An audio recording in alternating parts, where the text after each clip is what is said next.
धनतेरस के पर्व पर सजे हुए हैं बाजार। घर में लाओ आज कुछ नए नए उपहार। झालर दीपों से सजे आज सभी के गहे। मन के नब से आज तो बरसे मधुरम नेह। नमस्कार, धनतेरस की आपको बहुत बहुत शुभकामनाएं। मैं हूं आपके साथ प्रगति शर्मा। धनतेरस से दिवाली के उत्सव की शुरुआत हो जाती है और धनतेरस का दिन बेहद ही खास और महत्वपूर्ण होता है। दिवाली के दिन मां लक्ष्मी के आशीर्वाद पाने से पहले धनतेरस पर भगवान धनवंतरी और भगवान कुबेर की पूजा करना भी जरूरी होता है।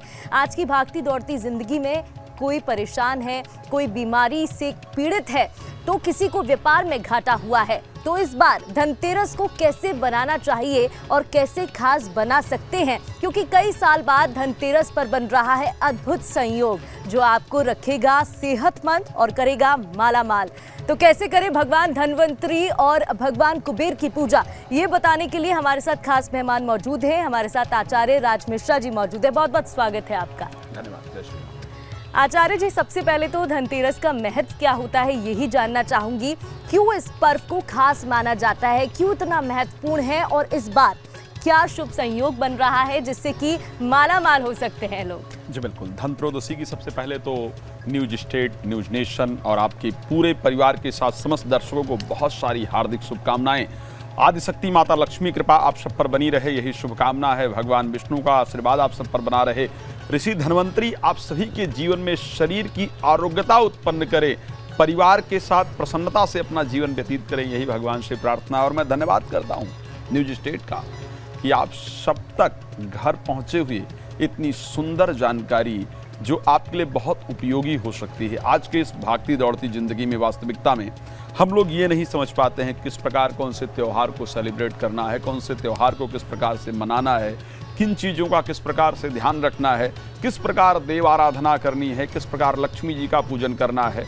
बहुत सारी इन बातों से शायद हम लोग अनभिज्ञ रह जाते हैं। और साधारणतया ऐसा है कि बहुत सारी जगह जो सोशल मीडिया इत्यादि पर शायद कई बार ऐसी नॉलेज मिलती है जो हमारे लिए उपयोगी नहीं होती है। तो मैं धन्यवाद करता हूँ न्यूज स्टेट का जो आप सभी को घर पहुँचे इतनी सुंदर इन्फॉर्मेशन प्रोवाइड करा रहे हैं।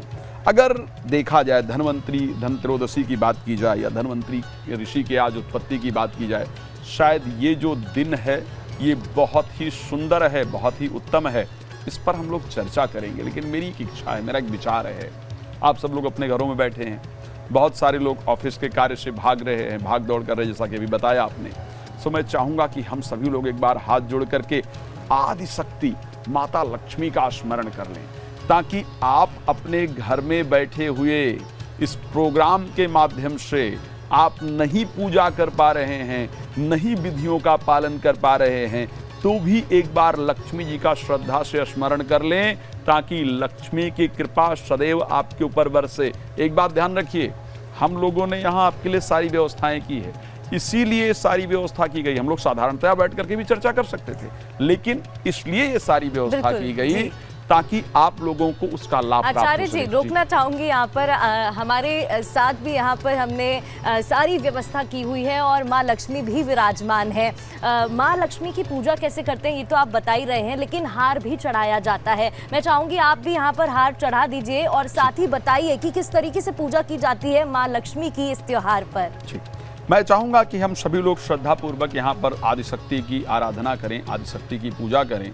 और हमारे पास सुंदर कमल का पुष्प है जो माता लक्ष्मी को सबसे प्रिय है। एक सुंदर कमल का पुष्प हमने यहाँ पर व्यवस्था करके रखा है। देखिए, मेरा विचार है कि मन का हार, आदि गुरु शंकराचार्य ने एक बात कही थी, शास्त्र के अंदर के बहुत सुंदर वर्णन आता है कि भगवान को आप वैसे ले जा करके क्या प्रदान कर सकते, क्या करते हैं, वो महत्वपूर्ण नहीं है। आप मन से भी मानसिक पूजन का वर्णन आदि गुरु शंकराचार्य ने बहुत सुंदर वर्णन किया है। तो यदि मन से भी आप भगवान को कुछ अर्पण करते हैं तो परमात्मा निश्चित रूप से उसको स्वीकार करते हैं। तो आप वहाँ बैठे बैठे मन में ये इस प्रकार का संकल्प कीजिए कि आदिशक्ति को हम हार अर्पण कर रहे हैं और माता लक्ष्मी को सबसे प्रिय कमल का पुष्प आप सबकी तरफ से न्यूज स्टेट ये प्रदान करने जा रहा है।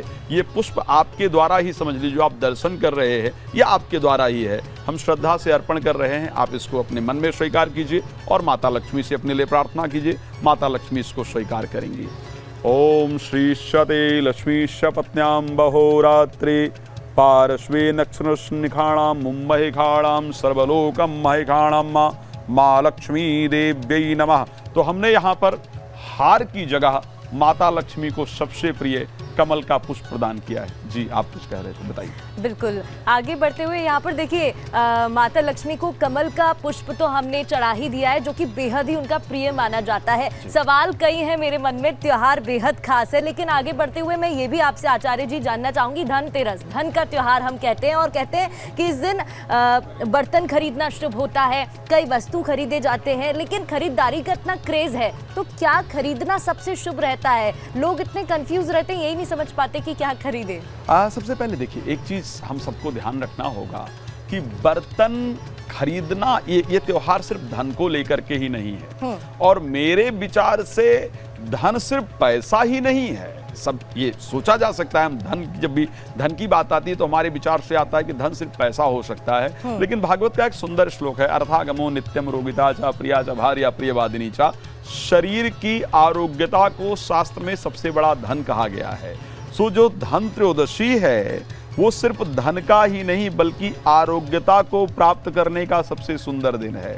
धन त्रयोदशी के दिन आदिशक्ति लक्ष्मी का प्राकट्य हुआ था, लेकिन उसके साथ अमृत कलश लेकर के, जैसा कि यहाँ पर धन्वंतरी ऋषि का स्वरूप अमृत कलश आप सभी के सामने उपस्थित है, तो अमृत कलश लेकर के ऋषि धन्वंतरी, जो कि विष्णु जी के स्वरूप हैं, उनका भी प्राकट्य हुआ था। आप सबको बताना चाहता हूं कि धन त्रयोदशी के दिन यम के लिए दीपदान किया जाता है, जिससे कि परिवार में किसी प्रकार की अकाल मृत्यु इत्यादि ना हो, दुर्घटना इत्यादि ना हो, इसके लिए पूरी तरह से यम के लिए दीपदान भी किया जाता है।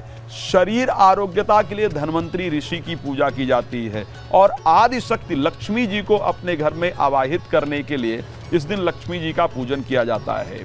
जैसा कि आप सभी लोग शायद जानते हैं कि शास्त्र ये कहता है कि इसी दिन, यानी जो दीपावली का एक 5 दिवसीय कार्यक्रम होता है, वो 5 दिवसीय कार्यक्रम जो है वो इसी दिन से, धन त्रयोदशी से ही प्रारंभ होता है।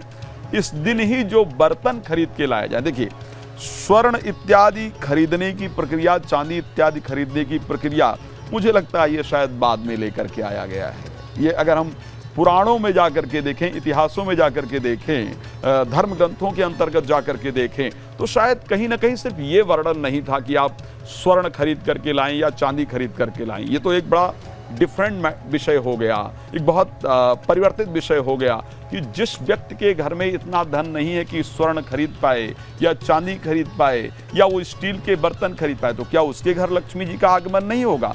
क्या वो धन त्रयोदशी नहीं मना सकता है? तो ऐसा बिल्कुल नहीं है, इस चीज को ध्यान रखिएगा। शास्त्रोक्त विधि ये है कि धन त्रयोदशी के दिन से ही घर में लक्ष्मी का जो आगमन का, क्योंकि लक्ष्मी जी का जन्म हुआ था तो उनके आगमन का समय प्रारंभ होता है। आपको क्या करना चाहिए? जो बर्तन दीपावली में पूजा के लिए आपको प्रयोग करना होता है, वो बर्तन आपको इसी दिन खरीदना चाहिए। वही धीरे धीरे परिवर्तित होते होते स्वर्ण और चांदी और बाकी आभूषणों के अंतर्गत चला गया। तो जो बर्तन दीपावली को पूजन में प्रयोग करना है, जो गणेश और लक्ष्मी जी की प्रतिमा आपको दीपावली में पूजन के लिए प्रयोग करना, ये भी एक इम्पॉर्टेंट विषय है कि जो किसी के घर में चांदी की प्रतिमा है तो क्या उसका प्रयोग किया जाए, ये सब शायद हम लोग बीच में डिस्कस करेंगे। लेकिन सबसे पहले कि जो पूजा के लिए आपको बर्तन प्रयोग करना है, सफाई के लिए धन त्रयोदशी को झाड़ू खरीदने का बड़ा नियम है, तो जो सफाई के लिए आपको जो वस्तुएं उपयोग करना है, झाड़ू खरीदना है, पोछा खरीदना है, दीपावली पूजन के लिए मूर्ति खरीदना है, दीपावली पूजन के लिए बर्तन खरीदना है, वो सारी सामग्रियां आज ही यानी धन त्रयोदशी के दिन खरीद करके लाना चाहिए और उसी को पूजन में विशेष रूप से प्रयोग करना चाहिए। ऐसा बिल्कुल नियम नहीं है। मैं फिर एक बार क्लियर करना चाहता हूं कि आप अगर स्वर्ण नहीं खरीद पाते हैं, आप चांदी नहीं खरीद पाते हैं, तो आपको उदास होने की जरूरत है, परेशान होने की जरूरत है कि आदिशक्ति की कृपा, माता लक्ष्मी कृपा हमको प्राप्त हो पाएगी या नहीं। तो इस प्रकार की परिस्थितियां नहीं हैं। आज इस कार्यक्रम में हम बहुत सारी चीज़ों पर चर्चा करेंगे, जैसा कि क्या लक्ष्मी जी को जो पुराने गणेश लक्ष्मी हैं घर में उनको रखना चाहिए या नए खरीद करके लाना चाहिए, उनकी पूजा करनी, ये बहुत सारे विषय हैं।